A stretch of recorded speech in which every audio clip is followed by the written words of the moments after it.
Before we get started, make sure you have your cell phones turned off.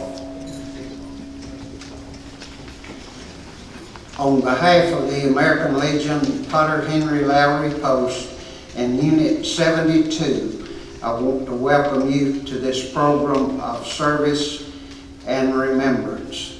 Will everyone please stand for the colors and remain standing until after the invocation. Color guard, advance the colors. Color guard, Deacon. Right shoulder, hard.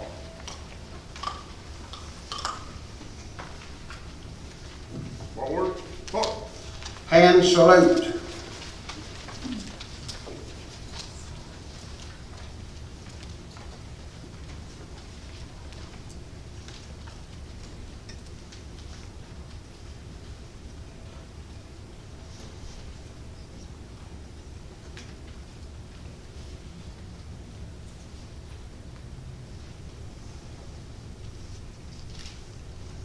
Run.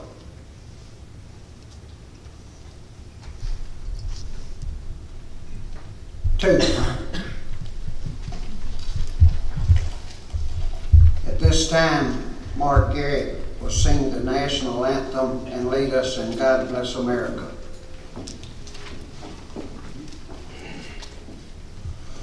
Oh, say, can you see by the dawn's early light what so proudly we hailed at the twilight's last gleaming, whose broad stripes and bright stars through the perilous fight o'er the ramparts we watched were so gallantly streaming, and the rocket's red glare, the bombs bursting in air, gave proof through the night that our flag was still there.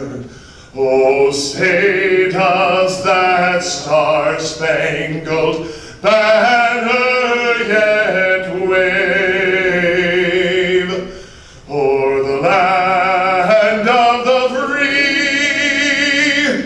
and the home of the brave? Please join me in singing God Bless America. God bless America, land that I love. Stand beside her and guide her through the night with the light from above. From the mountains to the prairies to the oceans white with foam.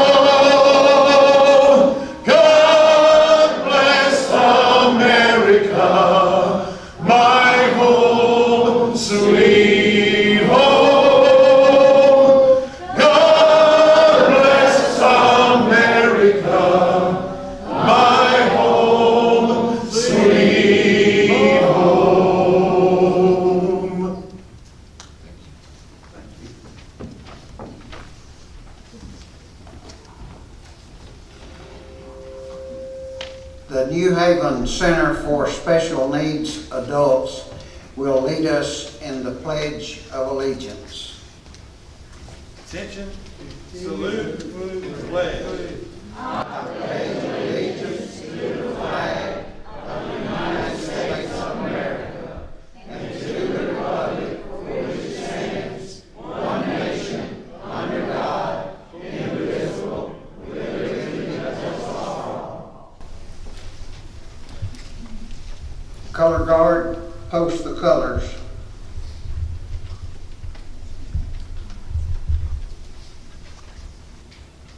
Please uncover as First Baptist Church Hickory Flat Pastor Corey Lancaster leads us in our invocation.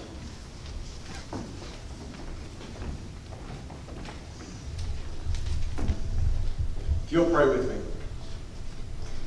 Dear Father, we come before you today. God, we want to thank you for the privilege that we have of calling this great nation home. God, I thank you for the freedoms that we enjoy. Lord, and for all the men and women that have fought, that have sacrificed, God, so much, so that we could enjoy this. God, I pray that on this day, that we remember them, that we remember what they gave. And Father, above all, I pray that we remember that all good things come from you. God, all of the freedoms that we enjoy are a gift from your hand. Father, as we go through this program, I pray that we honor the men and women that went before.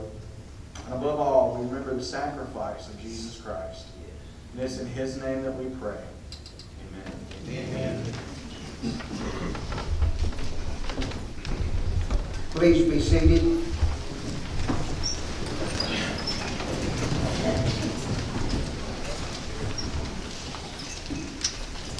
At this time, I would like to recognize the following, and as I call your group's name, I'll ask you to stand, and then you can be seated, and I'll go down the line, and after I've called all the individuals, I'll ask everyone to give them a round of applause. City of New Albany, Mayor, Board of Aldermen, and all city employees.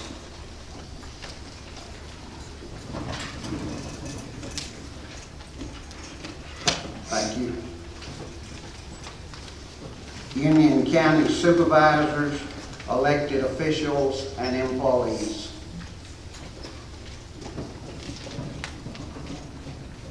Thank you. All fire department personnel, city and county. Thank you. New Albany law enforcement officers. Thank you. Union County law enforcement officers. Thank you. State of Mississippi Highway Patrol, Troop F. Union County Emergency Management. State Senator Nikki Browning. Thank you. State Representative Margaret Ellis Rogers. Thank you.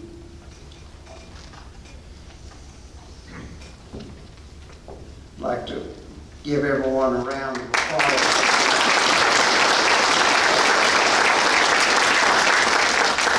Thank you for your service to our city and to our county. At this time, I would like to introduce our keynote speaker for today. Our guest speaker for today was born in Union County and graduated from Myrtle High School. Was my classmate in 1964. Colonel Billy Ray Thomas and his wife Joyce live at Lakewood, Dowey, Alabama, and they have 4 children. Mark, Angela, Ray, and Captain Promotable Merritt Thomas. They also have 6 grandchildren. His parents were Herbert and Christine Thomas. His sister is Dr. Linda Grisham, and his brother is Elvis Thomas, who we may recognize as Coach Thomas. Billy Ray entered service in 1967 at Fort Dix, New Jersey, and retired as his command headquarters at Fort McPherson, Georgia. He graduated from Officer Candidate School at the top of his class at Fort Benning, Georgia in 1972. His assignments were from unit level to 4-star headquarters and included a tour in the office of the Assistant Secretary of Defense and the Pentagon. He was recalled to active duty in 2005 to 2006 to command a task force for Army Vice Chief of Staff. His military awards include Legion of Merit with Oak Leaf, Defense Meritorious Medal, Meritorious Service Medal with 3 Oak Leaf clusters, plus other awards. He is a member of the OCS Hall of Fame at Fort Benning, Georgia. Billy Ray is also retired from Army Civil Service as a senior civilian. His final assignment as a senior Army civilian employee was to plan and execute the move for a 4-star and 3-star headquarters from Fort McPherson, Georgia to Fort Bragg, North Carolina, for more than 3,000 soldiers and civilians. For this effort, and just prior to his retirement from civil service, he was selected as the Fort Bragg Executive of the Year for 2012. His Army Civilian Awards include the Meritorious Civilian Service Award and Superior Civilian Service Award. In addition, his education, in addition to good old Myrtle High, includes a bachelor's degree in business administration from Upper Iowa University, a master's of public administration from Southern Illinois University, and a master's of strategic studies from the U.S. Army War College. Ladies and gentlemen, please welcome Colonel Billy Ray Thomas, U.S. Army retired.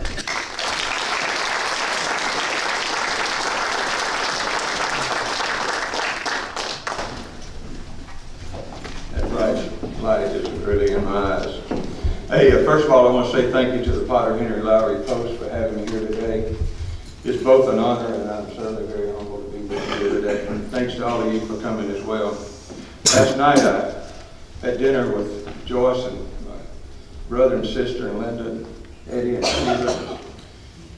At dinner, they wanted to tell me their thoughts on what the best speeches they'd ever heard. They kept trying to get the point across. The best speeches were the shortest speeches they've ever heard. So I promise you I didn't take all their advice, but I tried to at least take part of that in. Before I get started today with my prepared remarks, I'd like to tell you a little bit more about us. William mentioned it, but Joyce and I have been married for just over 40 years, July the 3rd of this past year here. We've been married 40 years. We live on beautiful Lake Wedowee in Alabama. Lake Wedowee is located about 30 miles south of Interstate 20 in the Anderson-Oxford area. It is in the center of Auburn and Sabin country. I have to be careful when I say Sabin because it certainly rhymes with something else. Alabama takes their football serious, and we've lived there full time since I retired in December of 12, and we enjoy living there.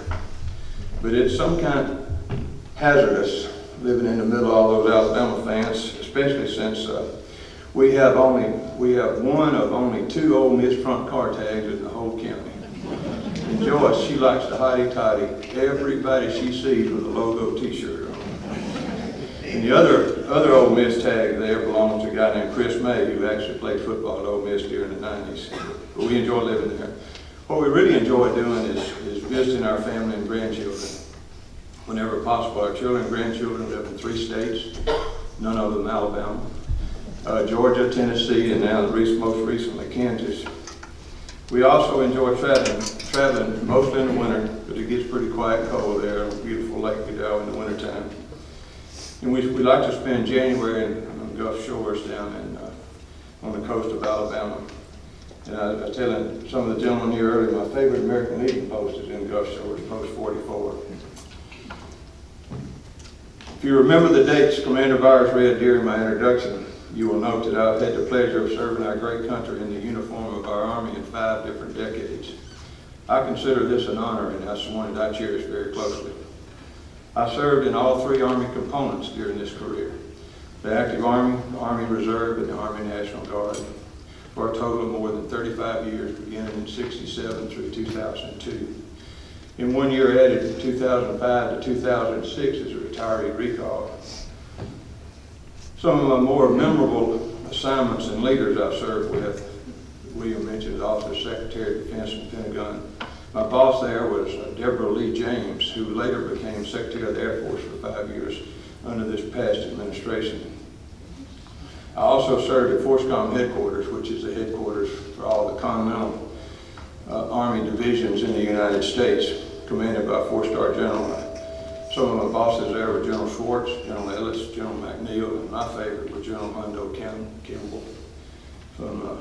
When he retired, he was only one of 2 active officers from the Vietnam era still on active duty after a 40-year career. I also worked with, but not for, but I wasn't crazy enough to tell him I didn't work for him, Lieutenant General Russ Russell Honore, you may remember him from New Orleans and Hurricane Katrina fame. He was the one always on TV saying that you can't fix stupid. But he was quite a character. Some of my more recognizable bosses were Major General Tony Taguba. I called him T2 because he was tiny. But he was the investigator for Abu Ghraib prison investigation, if you remember that. Another boss that I worked for was Brigadier General Ann McDonald. And she, not too many years ago, was right after she retired, she was a judge on the Miss America contest for one contest. I served with many other great leaders, Army leaders, and was proud to do so. During this period, Joyce and I also moved 19 times. With all these moves, I have always taken great pride in when I meet new friends and new acquaintances and tell them I'm from the great state of Mississippi. And I often use the phrase that only two famous people came from Tupelo, me and Elvis. One quick story: when we lived in St. Louis, I had been selected for promotion to colonel in the Army War College in the same week. It was in December. And by two separate Army boards that had convened. Pretty exciting times. I got home and told Joyce and the boys that we could go out and celebrate. So we let the boys pick the place, and they picked Ozzy's. And Ozzy's was owned by the famous St. Louis Cardinal baseball player, Ozzie Smith. So the boys get together and they get their baseball gloves and we get ready to go. And I said, "What are you doing?" He said, "We want to take our gloves to get Ozzy's autograph." I said, "He will not be there. You're not taking those gloves." They didn't. So guess what? We go to the restaurant, we go in, we sit down. Guess who shows up? Ozzy. He was very cordial, spent time talking to us. And during the conversation, Ozzy asked, "Where are you from?" I embarrassed both boys with my famous Tupelo quote, "Me and Elvis." I never lived that down, but both boys, what great memories. I'm proud of my Mississippi heritage. I've had a Army career I'm proud of, and the Army has been good to me and my family. I'll talk more about that a little bit later. I understand, and I talked to William about this earlier, that sometime in the past few years you had another Myrtle High School speaker here by the name of Major General Jim Darden. Another quick story, and then I'll get on with the rest of this. But prior to my retirement at the headquarters there, I was a colonel, and I was the Army Reserve G1, which was for personnel.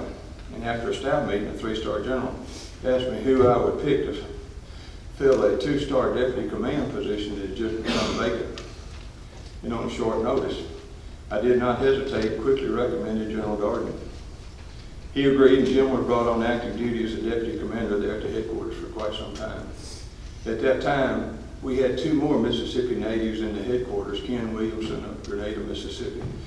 He was the chief executive officer, and the G4 was deputy chief of staff for logistics was Colonel Bobby J. Christopher. And he always liked to say, "Route 1 Guntown." Bobby passed away just a few months ago, and he was a good friend. Here's the bottom line. The Mississippi delegation in its 3-star headquarters held 4 of the top 6 leadership positions in that headquarters. General Darden was great to work with, and I truly enjoyed his time with us at Fort Mac. When I was invited a few weeks ago, I was kind of reluctant to take William up on the invitation. One, because I hadn't been here in 40 years, and I'm afraid I'd have way too much to say. But anyway, I called him back and said I'd be happy to, but he didn't give me any suggestions or advice on what to speak on. So me being the Thomas that I am, I took a lot of liberty, and what I want to do is talk about on this solemn day, 9/11. I divided it in 3 categories. 9/11, the facts, what effect 9/11 had on you and our country, and what effect 9/11 had on me and my family. Now, I watched some of the ceremonies there and speeches this morning, and they were pretty solemn, and this is a solemn day.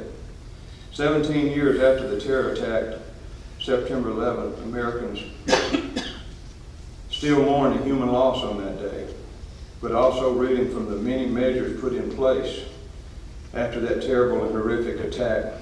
And all these measures were put in place to keep us safer.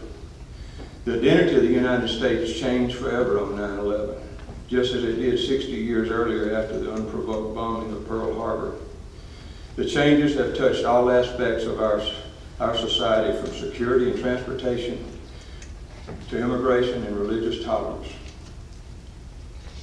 On September the 11th, 2011, 19 militants associated with the Islamic extreme terrorism group Al-Qaeda hijacked 4 planes and carried out suicide attacks against targets in the United States.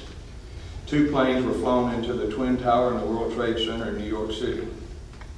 The 3rd plane hit the Pentagon just outside of Washington, D.C. And the 4th plane crashed in the field in Pennsylvania. Almost 3,000 people were killed during the 9/11 terrorist attacks. This triggered major U.S. initiatives to combat terrorism and define the presidency of George W. Bush. Be a little more specific on what actually happened 17 years ago today. On September 11, 2001, at 8:45 a.m. on a clear Tuesday morning, American Airlines Boeing 767 loaded with 20,000 gallons of jet fuel crashed into the North Tower of the World Trade Center. The impact left a gaping, burning hole in the 80th floor of a 110-story skyscraper, instantly killing hundreds of people and trapping hundreds more in the upper floors. As the evacuation of the tower and its twin got underway, television cameras broadcast live images of what initially appeared to be a freak accident. Most of us probably remember exactly what we were doing and watching the TVs on those days. 18 minutes after the first plane hit, a second Boeing 767, United Airlines Flight 175, appeared out of the sky, turned sharply toward the World Trade Center, and sliced into the South Tower near the 60th floor. While this was going on, our Pentagon was attacked. As millions watched the events unfold in New York, American Airlines Flight 77 circled downtown Washington, D.C. before crashing into the west side of the Pentagon military headquarters at 9:45 a.m. All told, 125 military personnel and civilians were killed in the Pentagon, along with all 64 people aboard the airliner. I personally knew 2 of the great officers who were killed that day, Lieutenant General Timothy Maud, who was the G1 for the Army, and Lieutenant Colonel David Scales. David was in my command when I was commanded out in St. Louis. He had a wife and a small dog. Meanwhile, a 4th California-bound plane, United Flight 93, was hijacked about 40 minutes after leaving New Jersey Airport. The plane had been delayed and taken off because of all these other events. And people started to learn what was going on through their cell phone. One of the passengers, you'll probably remember this, Thomas Burnett Jr. told his wife over the phone that I know we're going to die. There's 3 of us on board here who are going to do something about it. I love you, honey. Another passenger, Todd Beamer, was heard say, "Are you guys ready? Let's roll," over an open phone line. All 44 people aboard the plane were killed. That included the 4 terrorists. Its intended target is not known, but theories included the White House, the U.S. Capitol, Camp David, and one of the several nuclear power plants along the path. I was watching this morning, President Trump was speaking in Pennsylvania with that Flight 93 crashed. And he had a quote that I'll try to capture.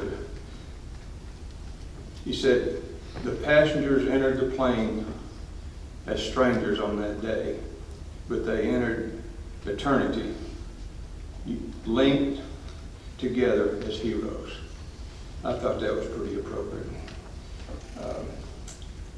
People actually died during the 9/11 attacks. We've heard all the numbers, but just to refresh our memory, a total of 2,996 were killed, and that included 19 of the hijackers. I was telling Joyce earlier this morning, from what I remember, there was supposed to be 20, but one of them chickened out, and he didn't get on the Flight 93, I suppose. At the World Trade Center, 2,763 died after the 2 planes slammed into the Twin Towers. That figure included 343 firefighters and paramedics, 23 New York City police officers, 37 Port Authority police officers, and they were all struggling to try to evacuate the building that day. They were rushing in. We hear this a lot in the news lately, where they were rushing in as people were trying to escape.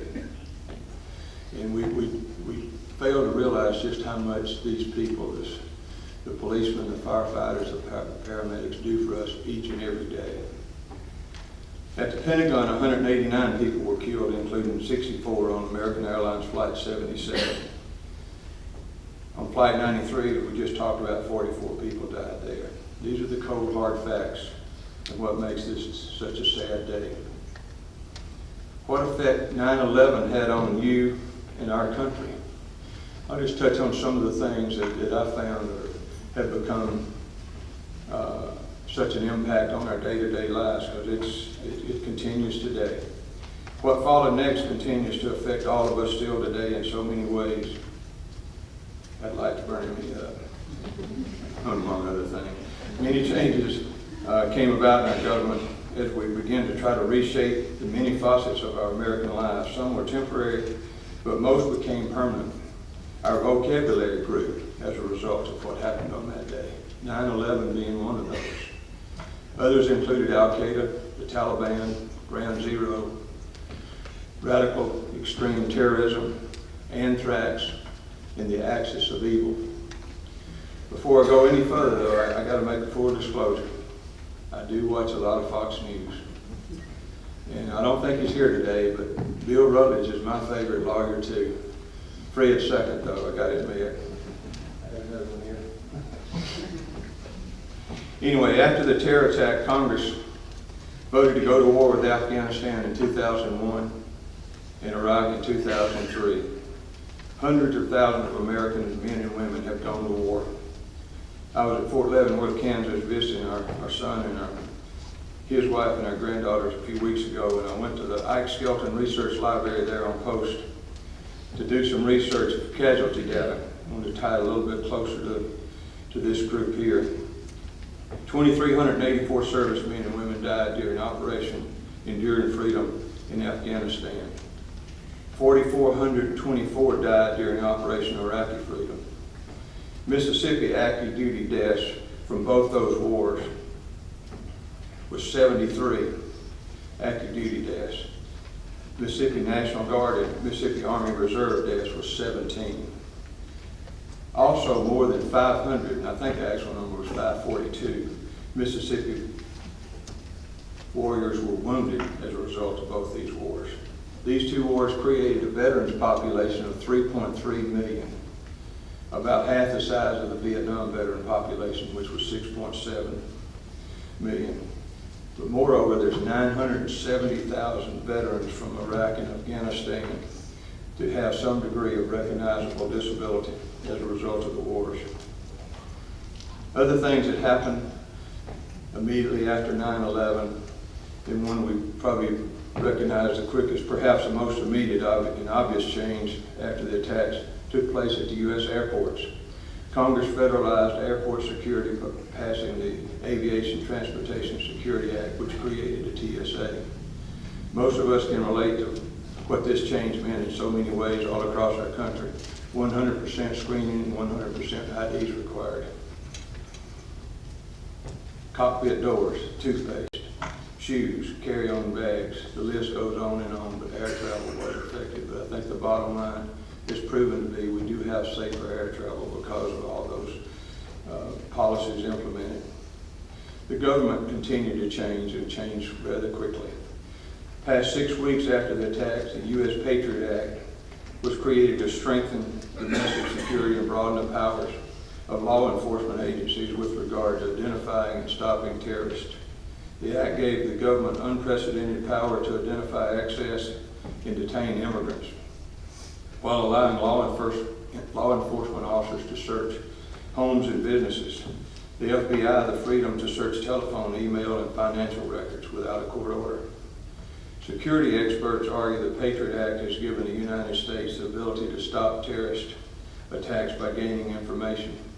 Opponents argue the legislation is a violation of the Fourth Amendment against unreasonable search and seizure, and that argument continues day in and day out. Congress also passed 18 18 laws and resolutions, 48 bills and resolutions. One of the most notable, which George Bush signed into law, created the Department of Homeland Security in direct response to the terrorist attack. The mission of the cabinet-level department involved anti-terrorism, border security, immigration and customs, cybersecurity, and disaster prevention and management. It's become certainly a hot topic with the ICE agency here in the last few months, and will continue, I'm sure, over the next few months. This department, though, the Homeland Security Department, has a $44 billion budget this year and has been criticized for being ineffective, the lack of transparency, and invasion of privacy. I would argue the Department of Homeland Security has been effective and continues as a vital agency today.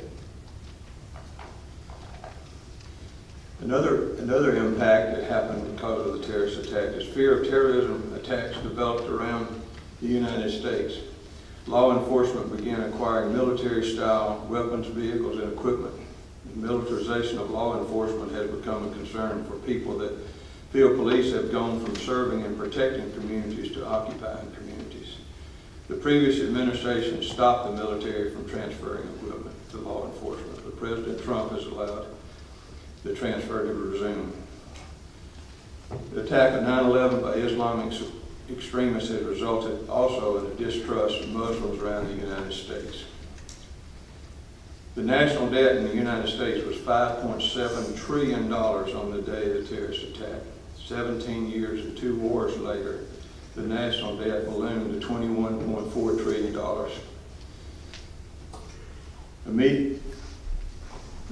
Because of all that, and the Twin Towers going down in New York City built back a monument, the Freedom Tower.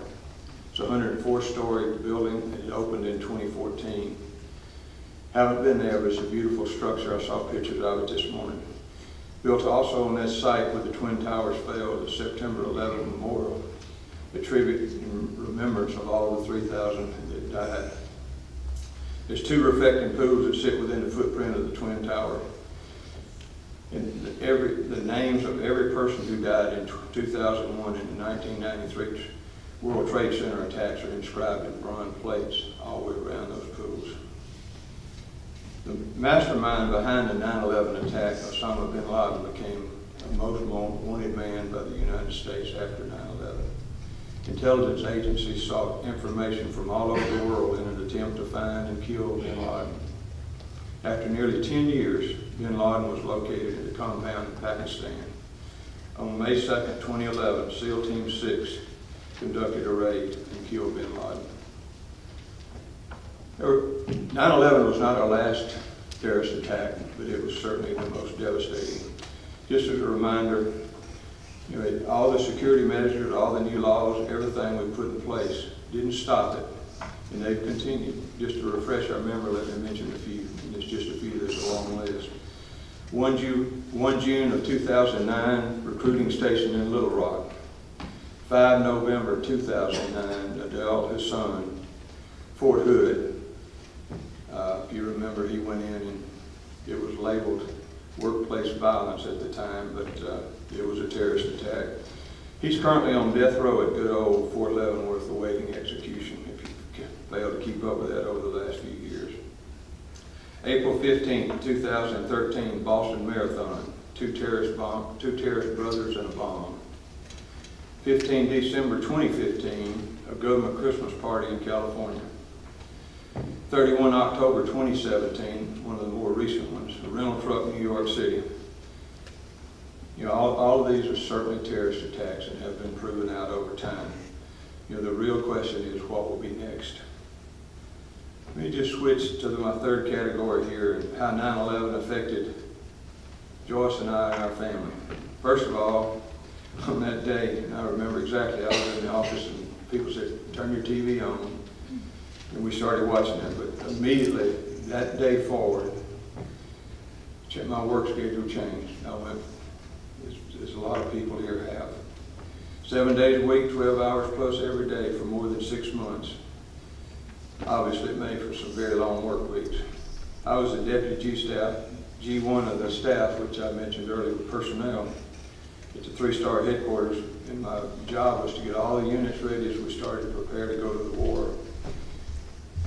personnel strength requirements up, get them filled up, and get them ready to deploy. Well, that was not easy, first of all, because the Army had, first of all, a personnel shortage in all units. What made that personnel shortage even worse, so many of them were not deployable. What that means, they just simply weren't physically or mentally or many other reasons were not able to be put in a unit and deployed. They came up with a cross-leveling process. We'd take members from one unit and put with another unit and get them up to strength, and then they'd go off. And we did that for all active Army units. We did it for all the Army Guard and for all the Army Reserve units that were ready to deploy. And because of a personnel shortage, and there were shortages in the headquarters as well, I also took on additional responsibility at the 4-star headquarters for another 7 months until I actually retired from the Army in 2002. And I was forced to retire because I had reached 30 years of commissioned service. I was later recalled to active duty in September of 2005 and was on orders to Iraq to be the G1 for the 5th Corps in the Iraq theater. But about that same time, Hurricane Katrina, if you're watching the news now, hurricanes are coming from, it seems like every direction today, but Hurricane Katrina hit the Gulf Coast. And since I was a force comm asset when I retired, I was put on orders. My orders were changed, and I was sent to Fort Polk, Louisiana, to be the deputy commander of the task force for the Vice Chief of Staff of the Army, General Cody. And the mission was to assist soldiers returning from the war to those states had been hit the hardest by Katrina. We helped them locate their families. They didn't know where their families were. They'd lost their homes. And it was really an interesting tour. But after only 3 weeks, the 2-star general who was commanding the task force, he went back to the Pentagon for some reason. And I ended up commanding that task force for another 11 months in 3 different states, Louisiana, certainly, of course. Went to Texas, where I was at in Texas out there, where later in 2009, Major Nadal Hussein came in and shot the place up, but I was very familiar with that place. And then later on in Mississippi, Camp Shelby, Mississippi, and ended up there to welcome the soldiers coming home from the war. And one of my goals, and I knew when I got there, when I left Texas and went to Mississippi, one of my goals, because I knew it was over there, was Junior Thompson from Inglemark, my good friend. I really planned to be the first one to greet Junior when he got off the plane. I got to Mississippi. Junior was there to meet me. Somehow he caught the first plane out of town and beat all of us there, but it was still a fun assignment. I did manage to meet most of the soldiers coming back. Jimmy, his son-in-law was a battalion commander then, and it was mostly his unit. And we took care of them, briefed them almost every day. I did take Junior out to dinner a little bit later to try to make up for it. This was a great assignment, and it was a good way to end my active military career. I also found out I was just too old to keep up with our great soldiers. I returned to my civilian job back in Fort McPherson. Another way 9/11 affected us, besides family that I've talked about previously, brings us back to Captain Promotable, Merritt Thomas. Merritt was commissioned in 2008 out of college ROTC as a 4-year cadet into Army as Army aviator. He's an Apache pilot with 3 deployments to Afghanistan with over 1,700 hours in the Apache, over 1,400 combat hours. We are very proud of Merritt. He is currently a student at Fort Leavenworth, as I mentioned earlier, for a year attending the old Command and General Staff College, which is now called ILE. He's deployed with the 82nd Airborne out of Fort Bragg. He deployed with the 3rd Special Forces out of Fort Bragg, and the 101st Airborne out of Fort Campbell. He also has some very notable accomplishments besides being the warrior of the family. He was the first commander of the Gray Eagles, which is the Army drones for the 101st at Fort Campbell, the 101st. He is the first Army aviator to fly the drone, which was designed to, but he's the first Army aviator to fly the drone from the helicopter. And that's quite, he got certainly a lot of attention from doing that. He also commanded the attack unit for the No Mercy Battalion of the 101st, which was the Army's most decorated combat unit in 2015. This is ironic since his unit was Company B, and his motto was TCB, taking care of business from Elvis fame. I thought that was pretty rare.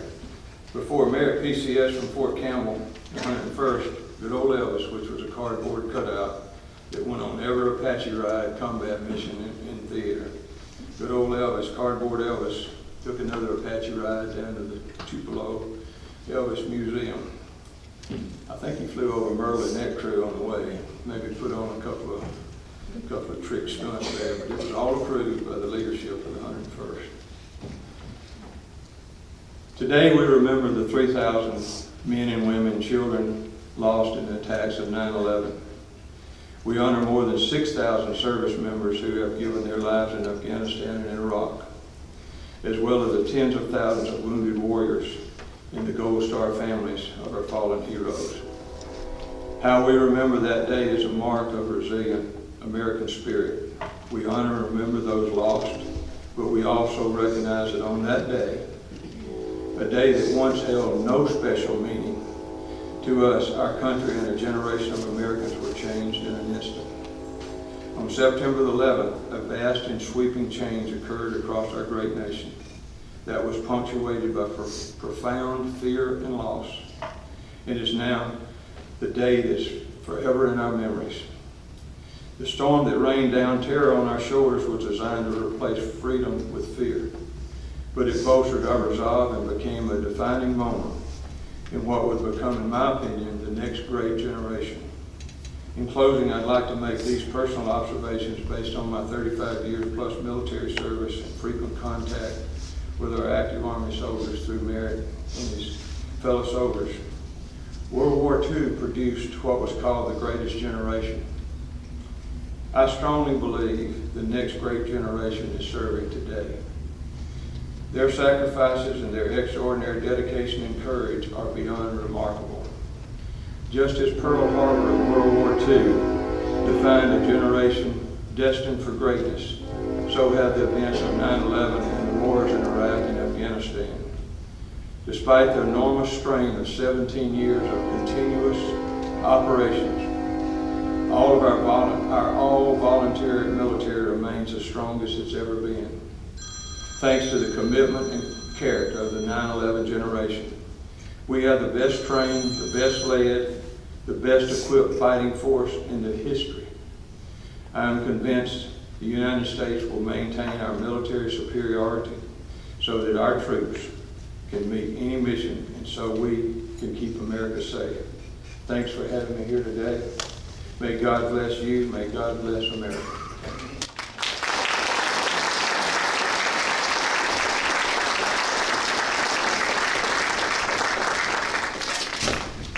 Thank you, Colonel Thomas, for that. I looked forward for some time after I found out that I was going to be commander. I said, who am I going to get to speak? And you came to my mind first. And I thought, that, like I said, certainly enjoyed having you here, and I know everyone enjoyed what you told us. At this time, we will be reminded of those service members who remain either prisoners of war or missing in action. Honor Guard display the POW MIA flag.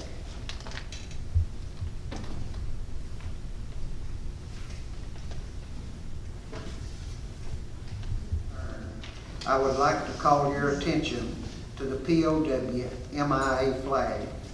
The POW MIA empty chair is a physical symbol of the thousands of American POW MIAs still unaccounted for from all wars and conflicts involving the United States of America. This is a reminder for all of us to continue to secure the release of any American prisoners to repatriate the remains of those who died bravely in defense of liberty, and to account fully for those missing. For those who gave their tomorrows for our todays, please don't let them be forgotten. You may place the POW-MIA flag on the empty chair.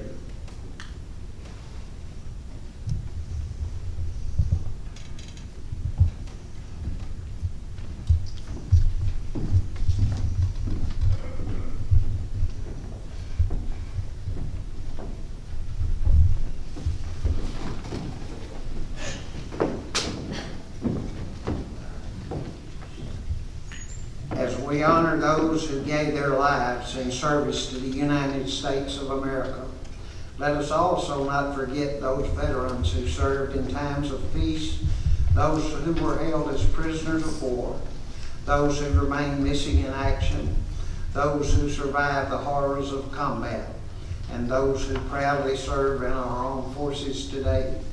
Each and every day, all around the world, our soldiers, sailors, airmen, Marines, and Coast Guardsmen continue to answer our nation's call, often in difficult places and under the most challenging conditions. They deserve our enduring gratitude. We also want to honor and remember all of our law enforcement, fire department, and emergency management personnel who serve and protect our community. Today, we pay tribute and remembrance to all of them as we present the wreath ceremony. Members of Post 72 and Unit 72 will place these 12 wreaths. The Freedom Wreath.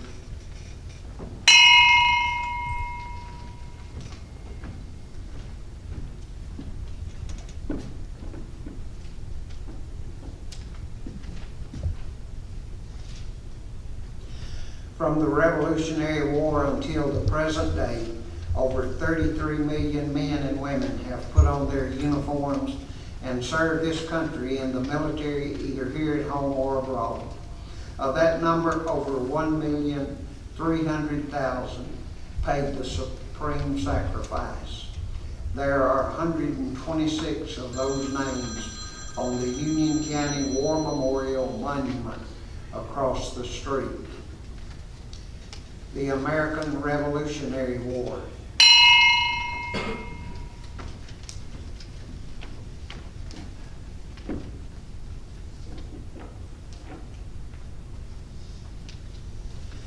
$217,000 patriots served with 4,435 war deaths.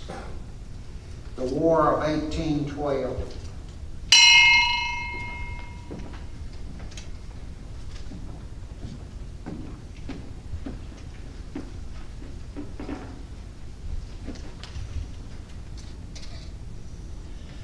$287,000 served with 2,200 war deaths.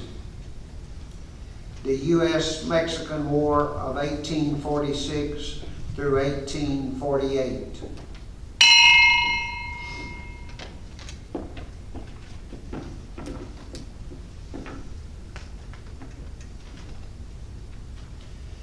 $79,000 served with 13,300 war deaths. The American Civil War.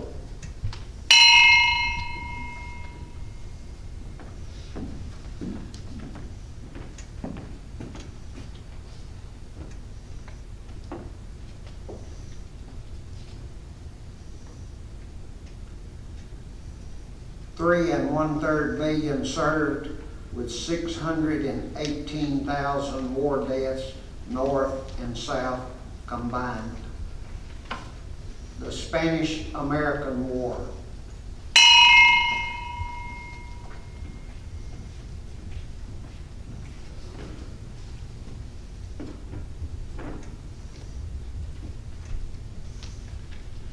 $307,000 served with 2,500 war deaths. World War I.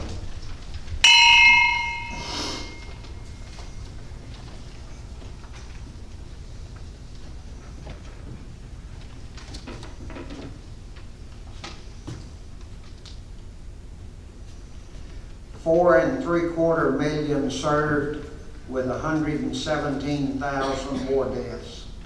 31 war deaths with Union County ties. World War II.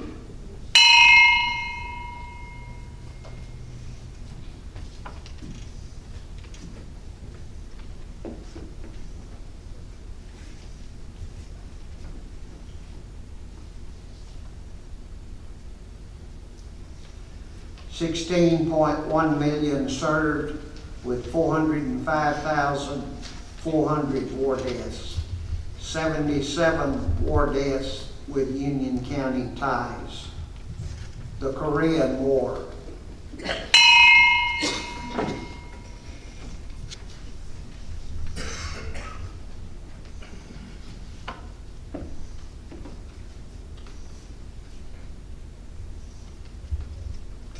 $1.8 million served with 36,574 war deaths. 6 war deaths with Union County ties. The Vietnam War.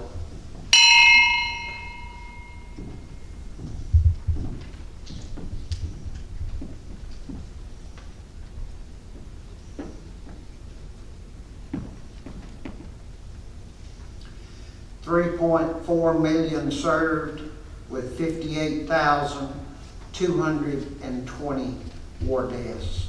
9 war deaths with Union County ties. The Persian Gulf Wars.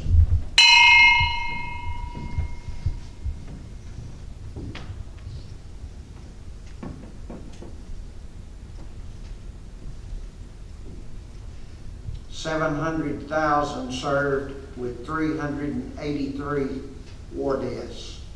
3 war deaths with Union County ties. The ongoing global war on terror.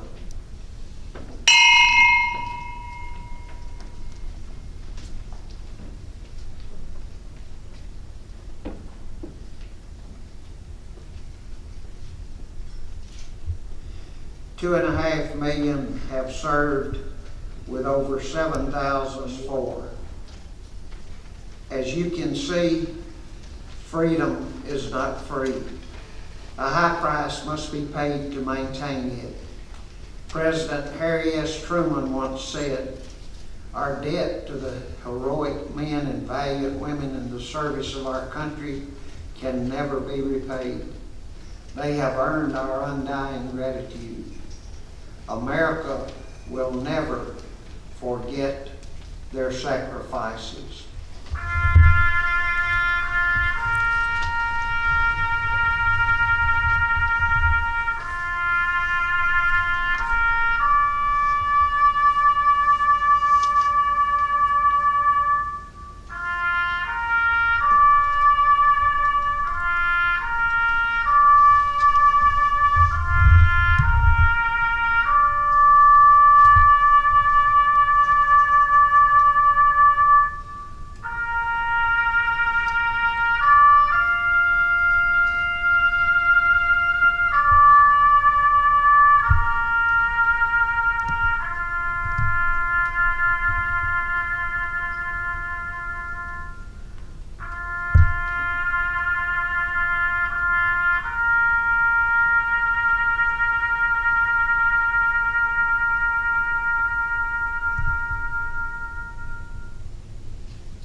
At this time, I'll ask Pastor Brownie Tohill if he will come and have our benediction.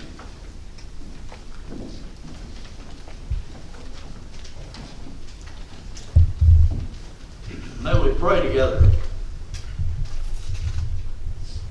Lord, how honored we are to be with all the heroes that are here today. How honored we are to feel patriotism for our great nation.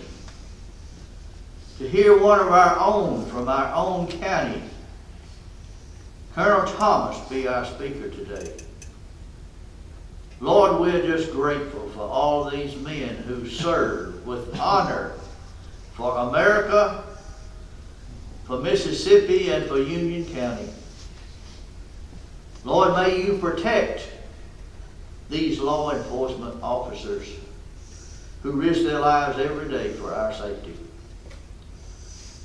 Lord, may you guide all of our officials in government, the emergency people, all those who look after our needs every day. Lord, my prayer is that we might have a resurgence of patriotism in this great nation. That we might be honored when we're able to salute the flag of the United States of America. Let us all stand up for freedom and justice everywhere, Jesus.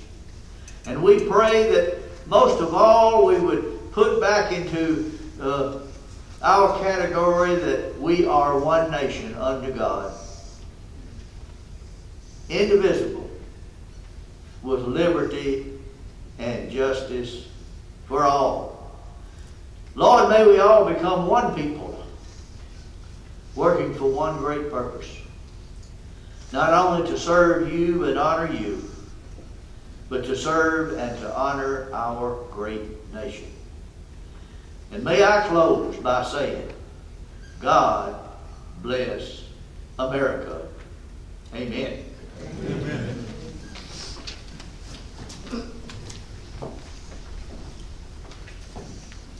Honor Guard, retire the colors.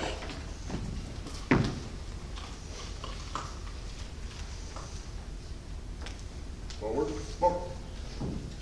And salute.